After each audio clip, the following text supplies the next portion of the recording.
اس طرح کسی جانور کے دماغ پر اثر ہو جائے تو اس کی قربانی کا حکم کیا ہے؟ اس کی قربانی کرنا جائز نہیں ہے، کیونکہ اس کے اندر عیب پیدا ہو گیا ہے۔ اور اسی طرح قربانی واجب تھی لیکن وہ مصروفیت کی بنا پر، یا وہ کہیں سفر پہ تھا، وہ گھر پہنچنے سے پہلے عید الاضحیٰ کے 3 ایام گزر گئے، تو اب وہ قربانی کے جانور کا کیا حکم ہے؟ تو اس جانور کو خیرات کرنا پڑے گا، یا تو وہ جانور اس نے خریدا تھا تو ہو بہو اسی جانور کو خیرات کرے، جانور لے کر صدقہ کرے، اس کے لیے ایک جانور کا صدقہ کرنا ضروری ہے۔ اور اگر کسی شخص نے قربانی کی نظر مانی کہ میرا فلاں کام ہو گیا تو میں قربانی اللہ کے حضور کروں گا، اب اس کا وہ کام ہو گیا، تب اس کو چاہیے مینڈا، بھیڑ، دمبا، بکرا کچھ بھی لے تو ایک قربانی اللہ کے حضور کرنی ہوگی، کیونکہ اس کے اوپر قربانی واجب نہیں تھی، اس نے نظر مانی، منت مانی، اس کا کام پورا ہو گیا، تب اس پر قربانی کرنا ضروری ہے۔ اگر کسی شخص نے یہ وصیت کی کہ میرے مال میں سے ایک جانور اللہ کے حضور قربان کر دینا عید الاضحیٰ کے دنوں میں، تو اگر تو اس نے جانور چھوڑا ہے تو پھر ہو بہو اس جانور کو ذبح کر دیا جائے، اور اگر اس نے جانور نہیں چھوڑا تو اس کے مال کے 1/3 حصے میں سے جانور لے کر قربان کر دیا جائے، لیکن یہ ہے کہ اس کا سارا گوشت جو ہے وہ صدقہ کر دیا جائے، خود نہ کھایا جائے۔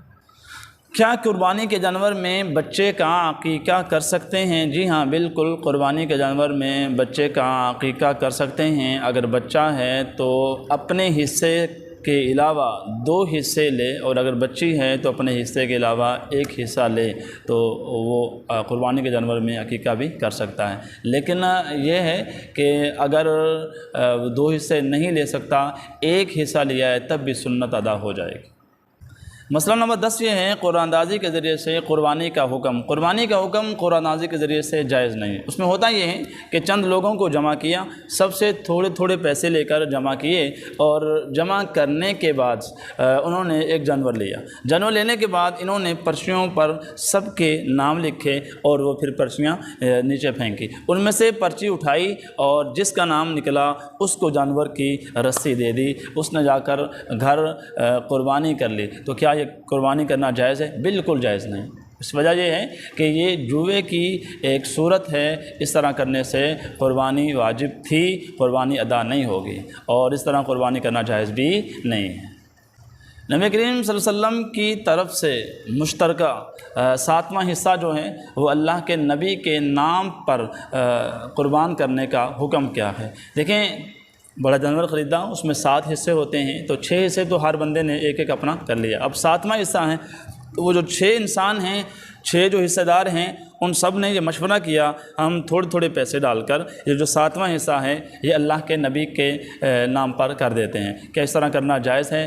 یہ 6 لوگ جب یہ پیسہ جمع کر لیتے ہیں 7ویں حصے کے، تو پھر کسی دوسرے کو ہبہ کر دیں، گفٹ کر دیں، اور اس سے کہیں کہ آپ یہ حصہ اللہ کے نبی کے نام پر کر دیا جائے۔ تو اس طرح کرنے سے اللہ کی طرف سے قربانی ادا ہو جائے گی۔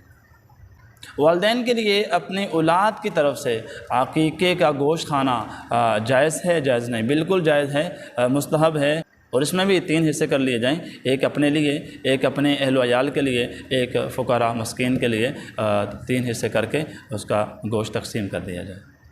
اسی طرح ایک مسئلہ ہے، قاری عابد صاحب پتوکی سے پوچھ رہے ہیں کہ ایک دوست نے قربانی کا جانور خریدا، اس کی خریداری یوں تھی کہ میں آپ سے یہ جانور خریدتا ہوں اور فلاں تاریخ کو مجھے کہیں سے پیسے ملنے، اور وہ پیسے میں آپ کو دے دوں گا اور آپ سے جانور لے لوں گا۔